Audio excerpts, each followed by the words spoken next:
Chapter 17 के लिए आप लोगों को सबसे पहले तो कंपास के ज़रिए से एंगल बनाने का तरीका आना चाहिए।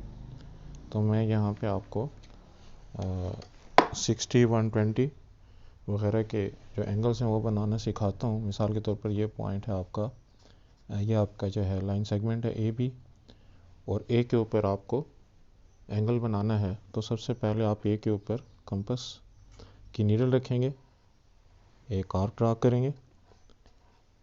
अब आपने कंपास को डिस्टर्ब नहीं करना, और जहाँ पे इसने आपकी लाइन को टच किया है वहाँ पर आप उसको ज़रा हाईलाइट कर लें, क्योंकि आपने दोबारा इस पर कंपास की नीडल रखना है और एक आर्क ड्रा करना है। जहाँ पे आपके आर्क ने पहले आर्क को काटा है उसको हाईलाइट कर लें, और अगर आप 60 का एंगल बना रहे हैं तो आप उसको इसके साथ मिला दें। यह आपका 60 डिग्री का एंगल बन गया। इसी तरीके से कंपास को अगर आपने अभी तक डिस्टर्ब नहीं किया तो आप इससे 120 का एंगल भी बना सकते हैं। ये 120 हो गया।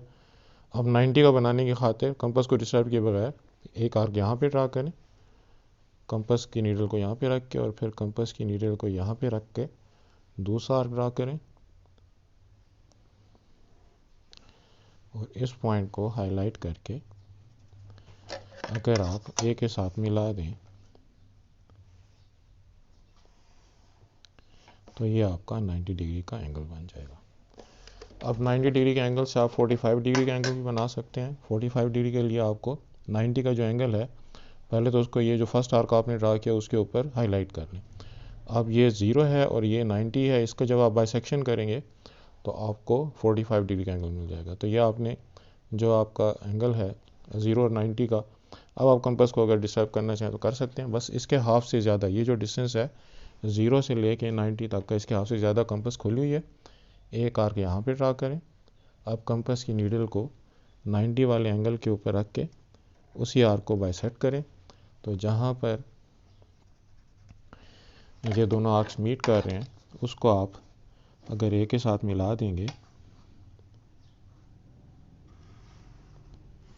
तो ये जो आपके पास एंगल बनेगा ये 45 डिग्री का है। तो इस तरीके से कंपास के ज़रिए से आपको चैप्टर 17 के लिए 60 डिग्री का एंगल, 120 डिग्री का एंगल, 90 डिग्री का एंगल, 45 डिग्री का एंगल वगैरह बनाना आना चाहिए। बाकी जब भी वो आपको कहे कि आप जो है वो ट्राइंगल बनाए तो ट्राइंगल को पहले आप रफ बना लें, बेस लाइन उसको लें जिसके ऊपर एंगल की बात हो रही है, और जो एंगल वो कहे उसको आपने कंपास से बनाना है। और उसके बाद मिसाल के तौर पर आपने यहाँ पर कंपास के ज़रिए से 60 डिग्री का एंगल बना लिया। अब आपके पास ये ए बी है और आपको कहते हैं ए सी का जो डिस्टेंस है वो 4 सेंटीमीटर है या 3.8 सेंटीमीटर है। तो कंपास को आपने 3 सेंटीमीटर या जितना रिक्वायरमेंट है क्वेश्चन के अंदर उतना खोल के, और उसको फिर आपने इस तरीके से बाइसेक्ट करना है, उसको जो है वो इंटरसेक्ट करना है। तो ये वाला काम इंटरसेक्शन का काम, यानी कि उसकी लेंथ, लाइन की लेंथ लेने का काम और एंगल बनाने का काम, आपने सारा काम कंपास से करना है। ये प्रैक्टिकल ज्योमेट्री है। तो ये पॉइंट आपका सी हो जाएगा। सी को आप बी के साथ मिला देंगे तो आपके पास जो है वो ट्राइंगल हासिल हो जाएगी। तो ट्राइंगल को बनाने की खातिर जो उसके अंदर एंगल बनाने हैं वो भी आपने कंपास से बनाने हैं, और जिस साइड की लेंथ लेनी है वो लेंथ भी आपने पहले रूलर के ऊपर कंपास के ज़रिए से मेजर कर लेनी है, और फिर आपने उस लेंथ को कंपास के ज़रिए से बनाना है। तो यूँ आपने 17.1 की सारी ट्राइंगल्स बनानी है। 17.2 के लिए जो आपको बेसिक कॉन्सेप्ट सीखना है उसमें सबसे पहले है drawing the angle by sector. आपने ट्राइंगल बना ली जो आपको 17.1 के सवालात के मुताबिक। अब जो आपने एंगल बाय सेक्टर बनाने, तो सबसे पहले तो जो एंगल आपने यहाँ पे उनको जो है वो मार्क किया हुआ है ए बी सी, तो अब इनके सी का जब आपने बाइसेक्शन ड्रा करनी है तो सी के ऊपर कंपास की नीडल रखें। सी के जो दो आर्म्स हैं उनको आपस में मिला दें, और इन आर्म्स को जहाँ पे आपका ये आर्क काट रहा है उनको हाईलाइट कर लें। अब इन दो पॉइंट्स की आपने बाइसेक्शन करनी है। तो इन दो पॉइंट्स के हाफ से ज़्यादा आपने इसको कंपास को खोलना है। ये इसके हाफ से ज़्यादा खुला हुआ है। एक आर्क यहाँ पे ड्रा करें, एक आर्क यहाँ पे ड्रा करें, और इसको मिलाने से आपके पास जो है वो पहला एंगल बाइसेक्टर आपको मिल जाएगा। तो इस पॉइंट को आप हाईलाइट कर लें, और इस पॉइंट को सी के साथ मिलाने से जो है आपको पहला एंगल बाइसेक्टर मिल गया। इसी तरीके से एंगल ए के ऊपर भी यही प्रोसेस जो है वो रिपीट करें।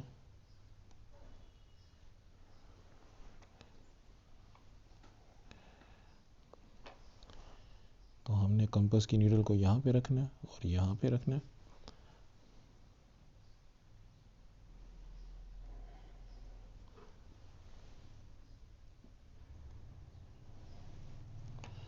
जहाँ पे ये दोनों आर्क्स मीट कर रहे हैं उसको वर्टेक्स ए के साथ मिला दें।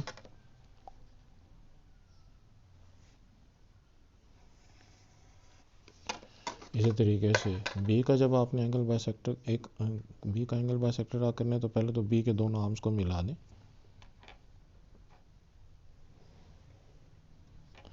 जहाँ पर ये बी के दोनों आर्म्स को मिल रहे हैं उनको आप हाईलाइट कर लें। इसके हाफ से ये ज़्यादा ही खुला हुआ है तो अब आपने यहाँ पे रख के एक आर्क ड्रा करना है। इसके हाफ के यहाँ पे नीचे कर लें ताकि ज़रा वो क्लियरली बन सके।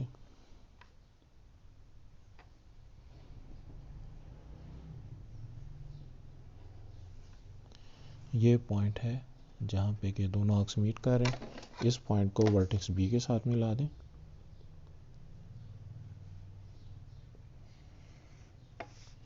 तो हम देख सकते हैं कि ये तीनों पॉइंट्स जो हैं वो तीनों जो लाइंस हैं वो एक ही पॉइंट से पास हो रही हैं, लिहाजा एंगल बाइसेक्टर जो है वो आपके पास कंकरेंट है, यानी कि एक ही लाइन से गुजरता है।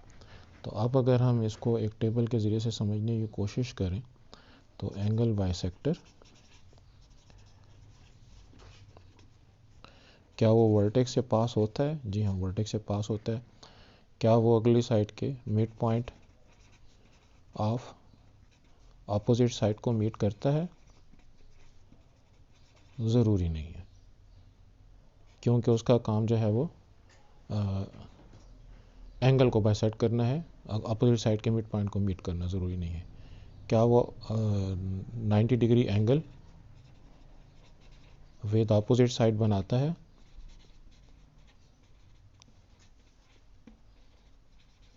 ये भी ज़रूरी नहीं है। और क्या वो एंगल बाइसेक्टर के बाद जो अगली चीज़ हमने सीखनी है वो हमने सीखनी है एल्टीट्यूड। एल्टीट्यूड के लिए भी आप पहले तो ए बी सी जो है वो मार्क कर लें। यहाँ पे ट्राइंगल आपने बनाई हुई है, तो ट्राइंगल से जब आप सी से ए बी पे एल्टीट्यूड ड्रा करते हैं तो ये सी से गुजरने वाली वो लाइन जो कि ए बी के साथ 90 डिग्री का एंगल बनाए। आपने सी के ऊपर कंपास का नीडल रखना है, उसको सी को ज़रा मार्क कर लें, उसको हाईलाइट कर लें। अब यहाँ पे आपने सी के ऊपर रख के ऐसी लाइन खींचनी है जो ए बी को 2 पॉइंट्स पर टच करे। अगर ए बी को 2 पॉइंट्स पर टच नहीं करी तो इसमें अच्छी बात यह है कि आप ए बी को अगर एक्सटेंड करना चाहें तो आप वो भी कर सकते हैं। तो एल्टीट्यूड की सूरत में आप अपोजिट लाइन को एक्सटेंड कर सकते हैं। अब आप जब लाइन खींचते हैं सी के ऊपर रख के तो वो एक को टच करता है नहीं करता है, और बी को टच करता है कि नहीं करता है, लेकिन ए बी की एक्सटेंशन को वो उसे टच करना चाहिए। अब आप जहाँ पर ये लाइन को टच कर रहा है उसको हाईलाइट कर लें और जहाँ जहाँ पे इसने टच किया है उसको बाइसेक्ट करें। तो यहाँ पे मैंने रख के एक आर्क ड्रा किया और यहाँ पे रख के उसी आर्क को बाइसेक्ट किया। ये जो आपने पॉइंट हासिल किया है इस पॉइंट को हाईलाइट करके और वर्टेक्स सी के साथ मिला दें।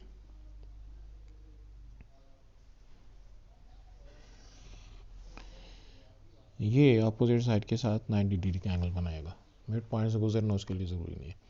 इसी तरीके से अब आप ए के ऊपर रखें और ये वर्टेक्स ए के ऊपर रख के लाइन बी सी को 2 पॉइंट्स पर टच कर, अगर वो उसको टच नहीं कर रहा तो आप उसी तरीके से बी सी को भी एक्सटेंड कर सकते हैं। तो बी सी लाइन को आप एक्सटेंड कर दें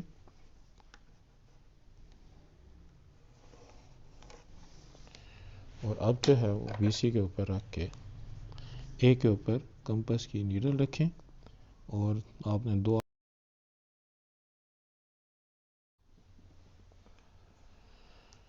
तो यहाँ पे आपने ए के ऊपर रख के इसको 2 पॉइंट्स पे जो है इंटरसेक्ट किया। तो जिन 2 पॉइंट्स पर ये इसको टच कर रहा है उनको आप हाईलाइट कर लें और इन पॉइंट्स के ऊपर रख के आपने यहाँ पे इस साइड पे 2 आर्क्स ड्रा करने हैं इसको, और इस पॉइंट को जो आपने फाइंड किया है इसको वर्टेक्स ए के साथ मिला दें।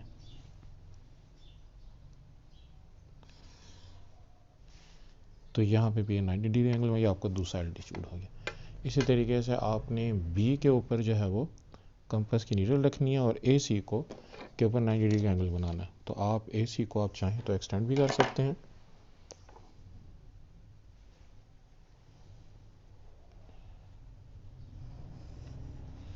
ये आपने इसको एक्सटेंड कर दिया। आप बी के ऊपर कंपास की नीडल रखें और ये आपकी अपोजिट साइड को 2 पॉइंट्स पर टच करें। जहाँ जहाँ पे टच कर रहा है, चाहे लाइन के ऊपर या लाइन से बाहर, आप उनको हाईलाइट करें और उन पॉइंट्स के हिसाब से 2 आर्क्स ड्रा करें और इसको जो है वो आप बी के साथ मिला दें।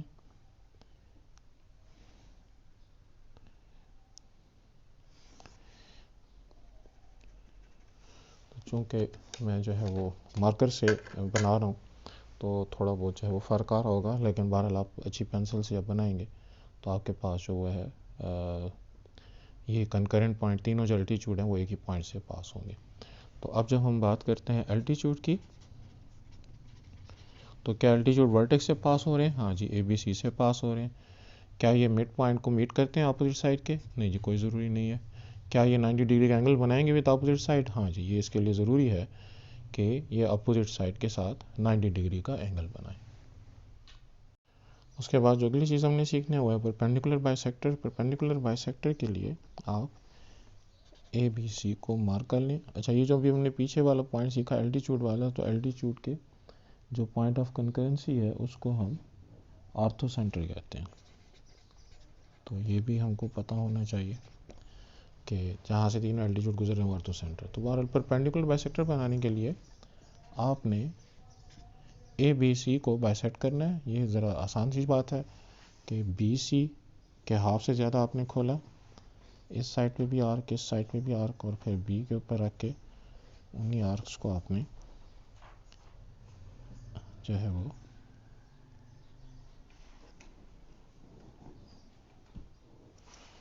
बाइसेक्ट किया और इनको आप आपस में मिला दें। जो आपके परपेंडिकुलर बाइसेक्टर हैं उनका वर्टेक्स से गुजरना ज़रूरी नहीं है। गुजर जाए तो और बात है, जैसे ये इस केस में गुजर है, लेकिन इसके लिए ज़रूरी नहीं है। इस तरीके से आप बी सी के आप परपेंडिकुलर बाइसेक्टर बना रहे हैं, तो इसके हाफ से ज़्यादा आपने खोला, यहाँ पे आर्क ड्रा किया, अब यहाँ पे रखें और इसको भी बाइसेक्ट करें।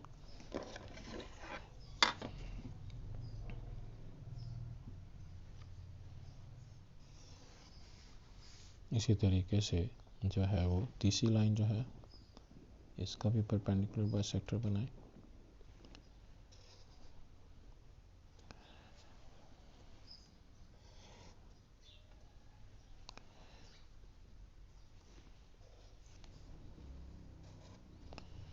तो इसको भी हाईलाइट कर लें, इसको भी हाईलाइट कर लें, जिन 2 पॉइंट्स को आपने मिलाना है।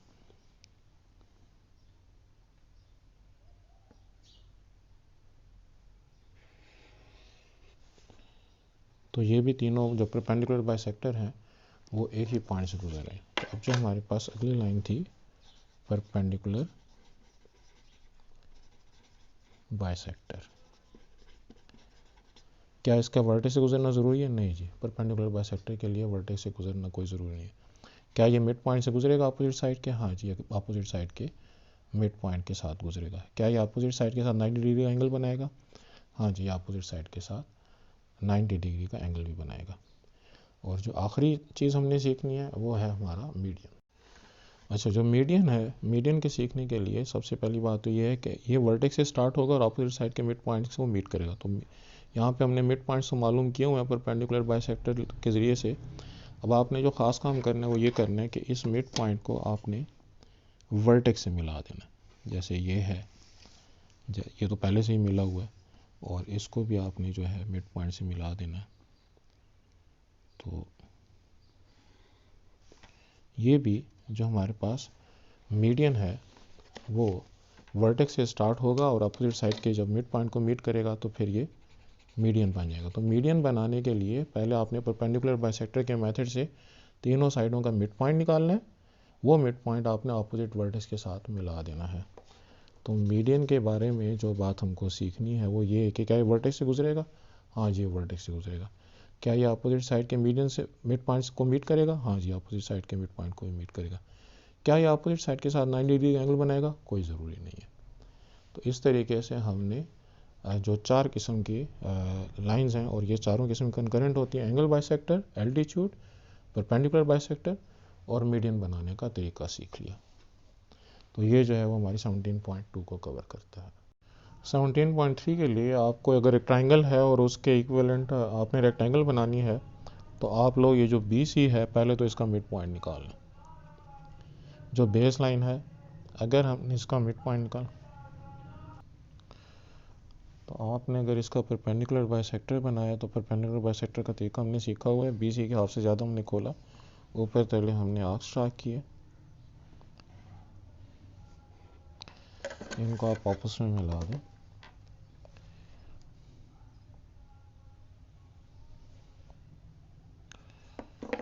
पहले मैं इसको पेंसिल से बना देता हूँ क्योंकि असल मुझे इसका एक कुछ हिस्सा चाहिए। इसमें इस हिस्से में जो हिस्सा जो है वो इस लाइन के बेस से A तक गुजर रहा है। अब A से आपने ऐसी लाइन खींचनी है जो कि BC के पैरेलल हो। तो BC के पैरेलल आप जब A से लाइन खींचते हैं तो पैरेलल लाइन बनाने का वैसे तो प्रॉपर तरीका है सेट स्क्वायर के ज़रिए से, लेकिन वो जो है आप आसान तरीका इस्तेमाल करेंगे। BC के ऊपर इसको रूलर को रख के अगर आप सीधा सीधा ले जाएं और अगर इसको बना दें तो इतनी अच्छी तो नहीं बनेगी, लेकिन सेट स्क्वायर के ज़रिए से ज़्यादा अच्छी बनती है। तो वो इस वक्त मेरे पास है नहीं, वरना मैं आपको उसको सिखा देता। लेकिन बहरहाल ये आपने इसको पैरेलल लाइन आपने बना दी। अब जो आपने पैरेलल लाइन यहाँ से BC से यहाँ तक A से गुजरने वाली पैरेलल लाइन तक खींची है, तो यही आपने इसके पैरेलल यहाँ से C से दूसरी लाइन खींचनी है जो कि इस लाइन के पैरेलल हो। तो ये अब आपके पास जो नई लाइन बनी है इसको आप लेबल कर दें, इसको DE कह दें और इसको अगर आप F कह दें तो DECF जो है ये आपकी वो रेक्टेंगल है जो कि आपकी जो पहली ट्राइंगल बनी हुई थी उसके एरिया के बराबर, यानी कि ये जो एरिया है ये एरिया आपकी ट्राइंगल के एरिया के बराबर होगा। इसी तरीके से अगर आपने पैरेललोग्राम बनानी है तो पैरेललोग्राम बनाने में आपने ये करना है कि ये जो लाइन है इस लाइन के पैरेलल यहाँ पे मिड पॉइंट से आपने यहाँ पे एक लाइन खींचनी है और फिर आपने C से भी गुजरती हुई इस तरह से एक लाइन खींचनी है और यहाँ पे इस लाइन को अगर आप एक्सटेंड कर दें तो ये जो आपका एरिया है ये आपके रिक्वायर्ड पैरेललोग्राम हो जाएगी। तो इस तरीके से आप अपनी गिवन ट्राइंगल के इक्वल एरिया की रेक्टेंगल भी बना सकते हैं और पैरेललोग्राम भी बना सकते हैं, लेकिन उसके लिए बेस लाइन के पैरेलल आपको पहले यहाँ पे ऊपर वाला जो वर्टेक्स है उस पर एक लाइन खींचनी पड़ेगी जो कि आपके बेस लाइन के पैरेलल हो।